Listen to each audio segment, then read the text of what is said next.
Hi, I'm Kim Cook from Bread of Life Mission, and we are here at the corner of South Main and First Avenue, and I'm doing Conversations on a Bench. I've been here, looks like 5 hours now, sitting talking to people about homeless issues and the crisis that we have here in Seattle. And I'm going to be sitting here until 1 p.m. tomorrow. It's a little cold, but we've got, we came prepared and we're having some great conversations. I'm actually having a lot of fun. I'm thinking midnight might not be so fun, but we'll see about that. So I have somebody new on the bench, and I am excited to have this conversation.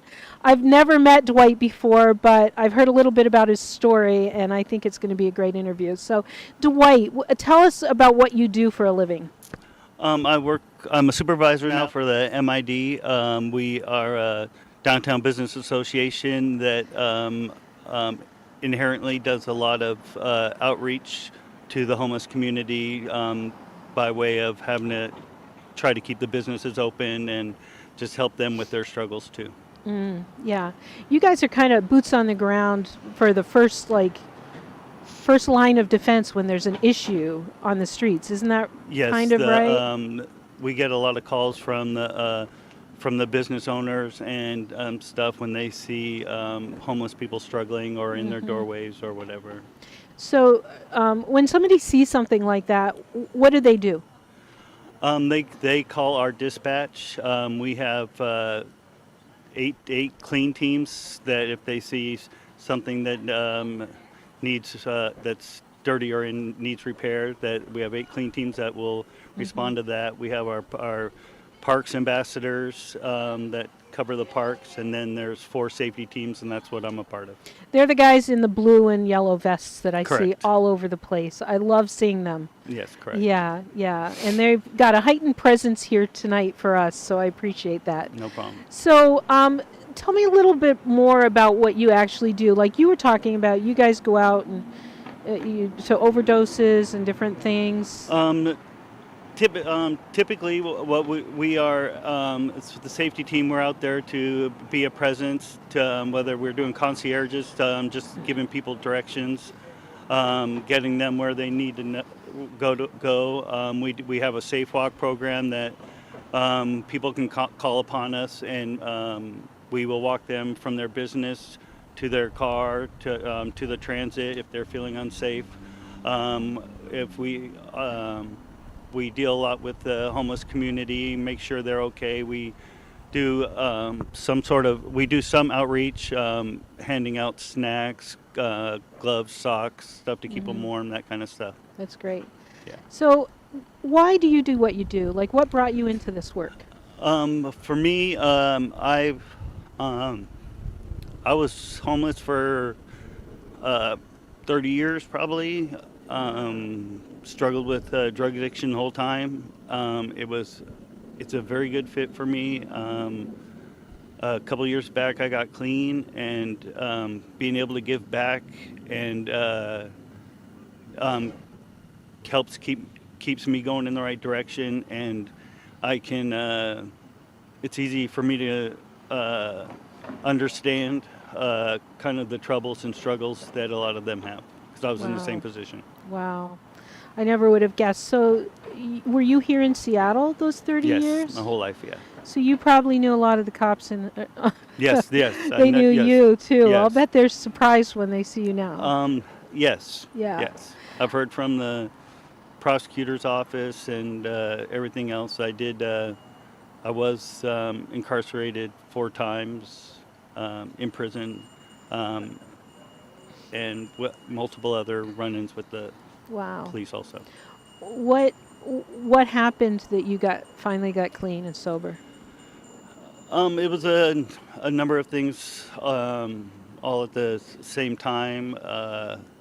Obviously, I knew my family didn't want that for me.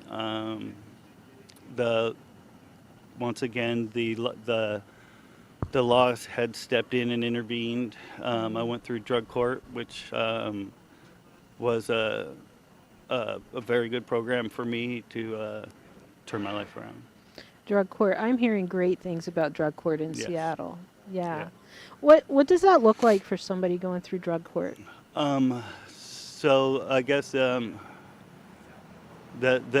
model they're using, I guess, would be like a housing first model. Mm-hmm. They make sure that that you are in a stable place. Then the assessment is made whether it's what mental health help you might need. They don't expect you to, um, when they first contact you, to flip a light switch and all of a sudden you're going to be clean and you're healed and all that. They know there's a lot more that goes into it than that. That's really good. So there's a little grace in the program. Yes, yes, That's good to hear because I've heard of other drug courts that are pretty rigid and it's just not reality for somebody in recovery. yes, Right? exactly. Um, yeah. I'm trying to think what else. There's so much I want to know. Um, what would you say people need to know about the homeless situation here and people in addiction? Like, The homeless situation here it's to me it is very complex. There's like I said, the housing first model. That is one that I obviously definitely believe in, but there has to be DESC seems to be getting a hand on that with the new building they're opening up, where they'll be able to assess the mental health, the drug addiction, and do it both while the people are in a safe place. mm-hmm, Yeah. mm-hmm. Um, I was talking to Barbiondo a little while ago, Yes. and we were talking about the importance of helping people coming in recovery to have a new life, to learn things like how to have fun and laugh again, and like how to have things that they love outside of addiction. Is that something you want to talk about?